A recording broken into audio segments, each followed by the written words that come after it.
I felt like I really needed to like just like talk. So, um, over the last like over the last like 2 years, I'd say, um, my body has changed. It's been changing. I've worked really hard on my nutrition. I've worked really hard on my fitness, and I've shared a lot of that publicly. And on top of that, there was my associate's degree, and then there was my bachelor's degree, and now there's my master's degree with my PhD coming in the future. And it's a lot. Like, I've done a lot in the last couple of years, and so one would think that doing all of those things and having all of these accomplishments was like this crazy amazing thing. And while I do agree with that, there's always been this like dark cloud hovering over me, kind of impacting every single thing that I do, say, think, or anything along those lines. So, if you are familiar with me at all, you know that in 2011 I was in a car accident. It wasn't like it didn't total my car, but I was hit from behind and then I hit a car in front of me, and it was a chain reaction that ended in like me going through all sorts of different stuff between prolotherapy, which is injections with a 6-inch needle. They do 30 to numb this area, and then 30 to inject the serum. So that's the thing, venom. It's called venom because it hurt. And then I did cortisone, I did acupuncture, I did massage, I did chiropractor, I did pain management. I learned from when I was younger, when I dated an alcoholic, that sent me down a weird road towards the end of that relationship where I started messing with pills, and I started messing with my antidepressant. I went on them because of that relationship, and I didn't know it until I left the relationship, and I didn't realize that I didn't need it anymore, but I was still clinging to it, and realized that I risked having an unhealthy habit. And who wants, like, I knew it, I could see it, it was all laid out in front of me. I could continue going, I could continue to take the pills and look for that high feeling that made my life feel better, or not necessarily better, but like no feeling. I would rather have no feeling than the depression that I was facing. So I knew that I had that type of problem in me, harnessed in me, however you wanted to call it, and I didn't want to face that again. And then when I had my car accident, they just, like doctors, they just want to like throw every pain medication. Here's this one for this, and here's this for the stomach aches caused by this, and here's this one if this one gives you a bad side effect here, and here's this one to cover up those 3 side effects. Here's this one because you're taking all 4 of those, so like we should take this one because like bleh. And because I knew how I was when I was younger, I didn't want to risk it. At that time, I was a new mom. I had just had a baby, and there was no way I was going to be a single mom in the relationship that I was in, because I wasn't thinking about leaving it until a couple months after my son was born. So there was no way that I was going to be a single mom in a domestic violence relationship, trying to recover from a car accident, taking pills that I know could really screw with my head. And so I went painless, or painful, I went the painful route, and I took no pills, which in the eyes of the legal system means that she's not in enough pain if she thinks that she can get through this without pain medication, is what was coming down on me. And so I realized that between the doctors that I'm walking in, and I don't have like a neck brace or like a cane, they're all just like, I don't understand how you're even walking right now, but these tests show yada yada yada, you shouldn't be able to walk, you're not going to be able to walk in the future, like you're permanently disabled, you're screwed, your life is screwed.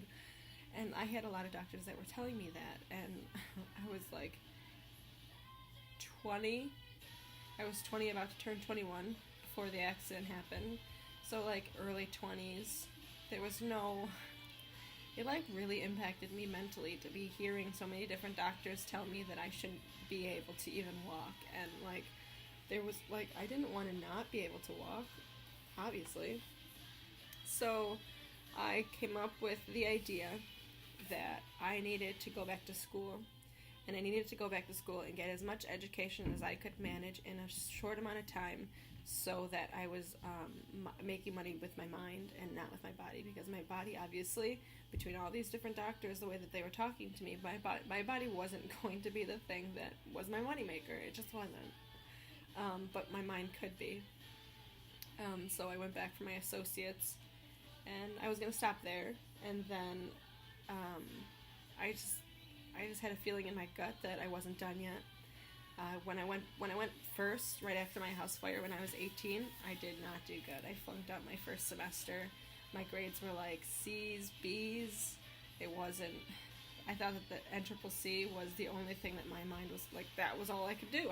There was no way I was going to get into Buff State. There was no way I was going to get into UB. I did not think I was smart whatsoever.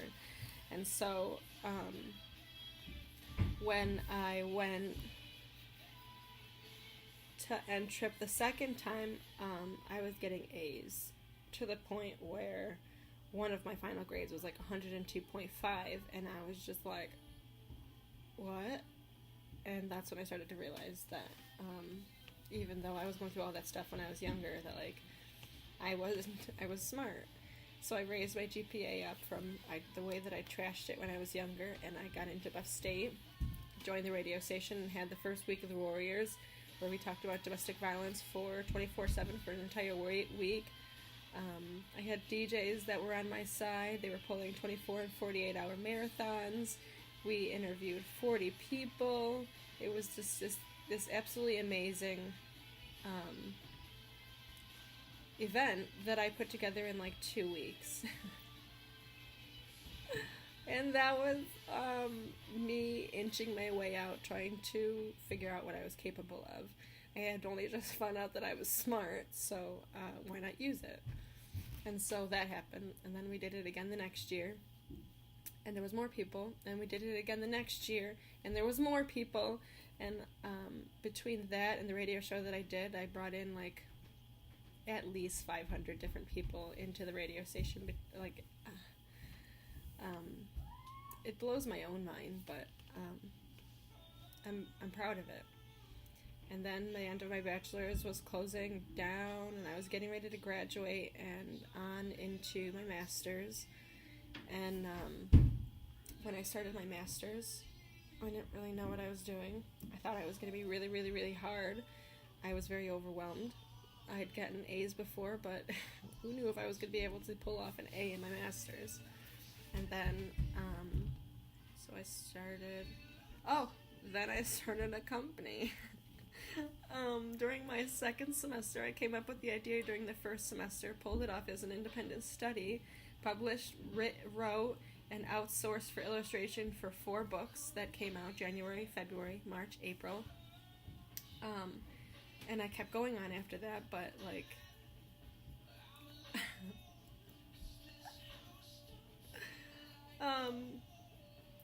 so then, at the end of the masters, I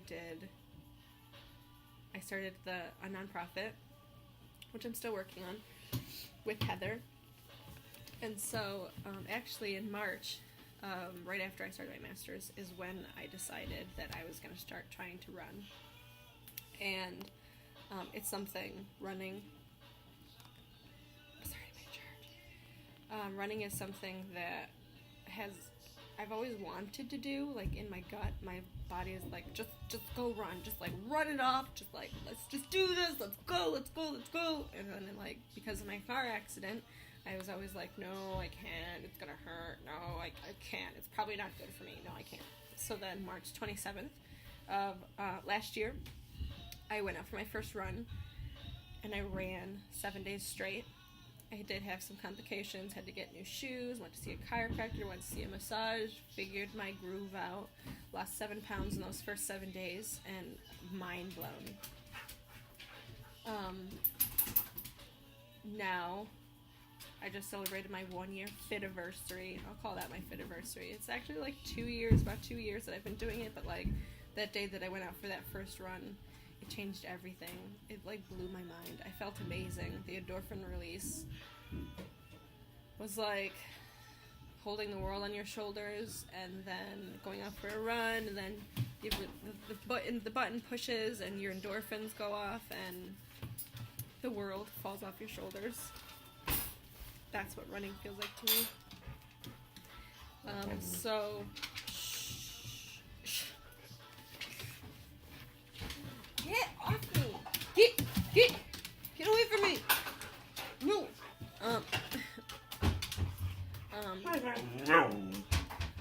So I list all these things off and I say all this stuff because there's been this thing, this dark cloud that I talked about earlier, and this dark cloud consists of what felt like lawyers and doctors and the legal system and all these people that are supposed to be around to, like, in my head they were around to help me recover and to help me get something back from my car accident, because it dramatically changed my life. You don't walk away from a car accident with all those discs that are bulged and torn, herniated, cysts. Like, they found a cyst in my brain. They found two. You don't walk away from that and live the normal life that you lived before. So each time that I was doing something that was helping me in my future, there was this dark cloud, I guess you could call it, the, like, devil on your shoulder, telling me, like, why are you doing this? Like, you're just screwing yourself. And it was really hard to work through. There's most of me that's being like, yes, you're doing these great things, you're doing so well, congratulations, you're accomplishing things, success. And then there's the, why are you running? Why are you doing this? Why are you doing this? This is gonna make you look bad. This is gonna make you look bad. This is gonna make you look bad. Like, ugh.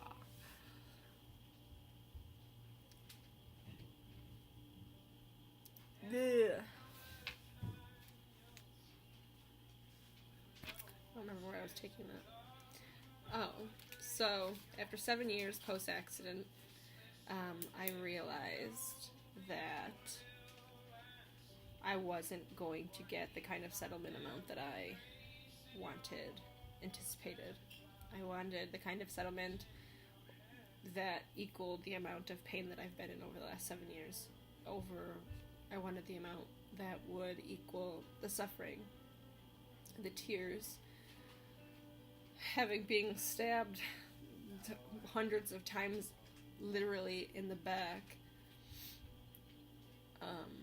to try to get to a point where I could manage pain again. I wanted the settlement amount to be something that added to my life instead of something that I was settling for. Really, when you look at the word settlement, obviously you knew that you would be settling. And it wasn't that. It wasn't that much. And then when I initially found out, and it was just like, there was this bubble that popped, and I got really sad. I went into a really bad depression. I blocked a lot of people out of my life. And it wasn't for long. It didn't happen for long, but it happened. And it came in March. At the same time, I was getting hit with a bunch of pain. So not one bit of it felt good. I was in a relationship at the time. We were 5, almost 6 months, and I cut him out too. I pushed him away.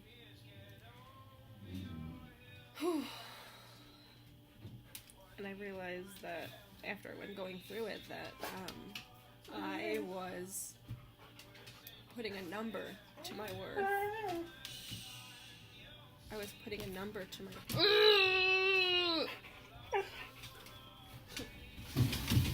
worth, and I was being consumed by that number,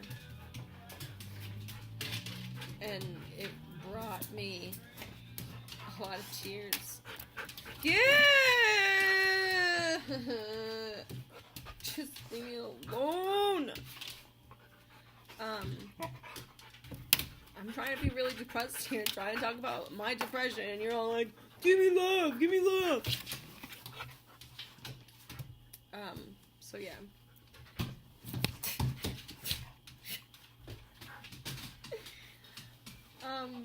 I can't. So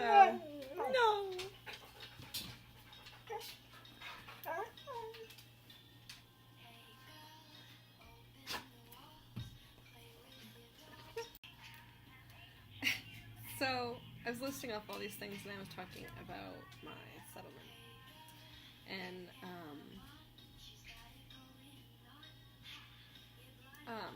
so after I found out all that stuff, as I was slipping into the depression, that day I had went to see my boyfriend at the time, and kind of tried to explain to him what was going on in my head, why I wasn't smiling. Like, I smile all the time, and I'm laughing all the time, and this specific time, he was completely caught off guard by it. And he said something to me. This specific person always has a way of talking to me in a way that in the way that I think, in the way that I can digest, in the way that I can process, like, efficiently, as fast as possible. And he told me to look at all I've gained from my car accident. Not from my car accident, but like since car accident. When I had my car accident, I went into a lot of pain. Obviously, they ended up taking me out of work, and I went into a bunch of different kinds of therapies and stuff, and that, like, the thing that equals is time. My car accident gave me time. And so, it's what you do with your time that impacts your life and your future. And how I chose to deal with my time was to go to school, to turn my mind into an asset that my body never could be. And then time brought me my associates. Time brought me the realization that I was smart. Time brought me my bachelor's. Time brought me that Week of the Warriors. Time brought me all the people that I met during Week of the Warriors, every single one of them.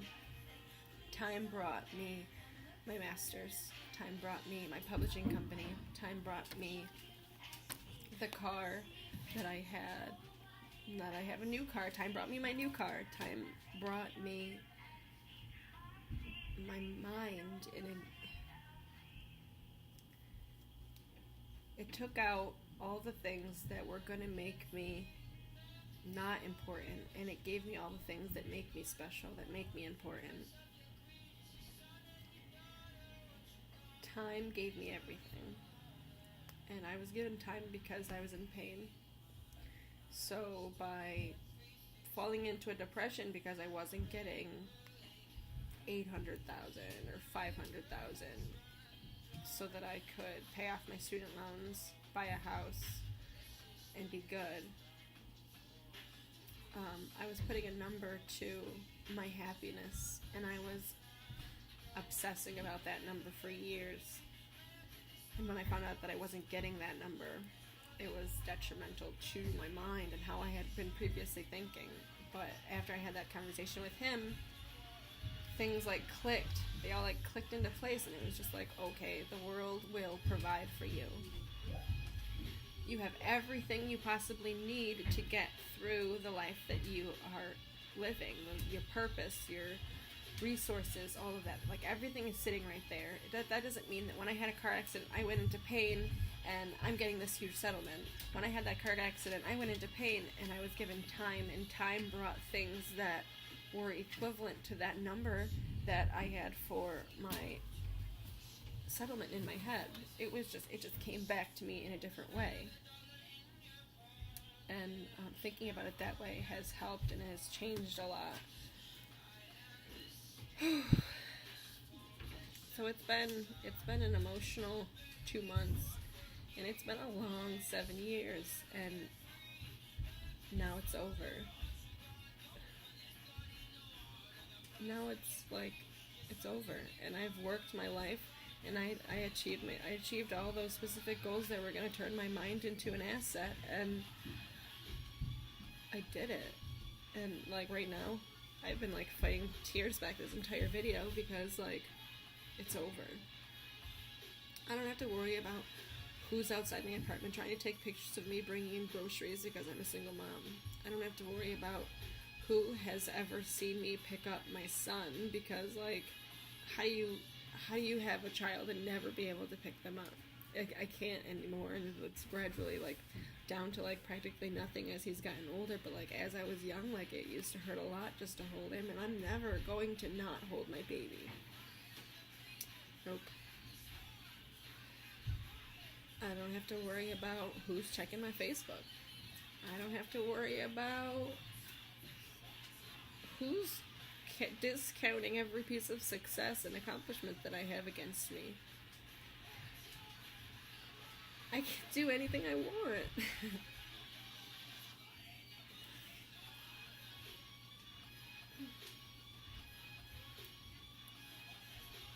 I can be anyone I want.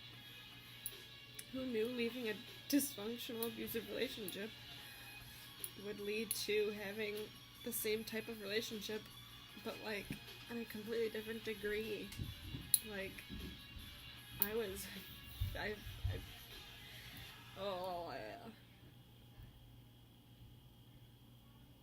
I'm 7 years post-accident. Probably the least amount of pain that I'm ever gonna feel, because I work out and I try to strengthen the parts in my body, the parts and spots in my body that are all screwed up from the car accident, and it's taken me a while to be able to come back and be me again. I've suffered a lot, all different random things, but this is the most that I've ever felt like me. The me that, like, me. If you're still watching this video, like, really thank you. I really appreciate it, because my mind was racing and I felt like that I just needed to, like, talk, and I put the video on, and it's gonna be a couple days till I release this video, because I need to make sure that it's worth posting. And maybe you don't even see this video. Maybe I go live.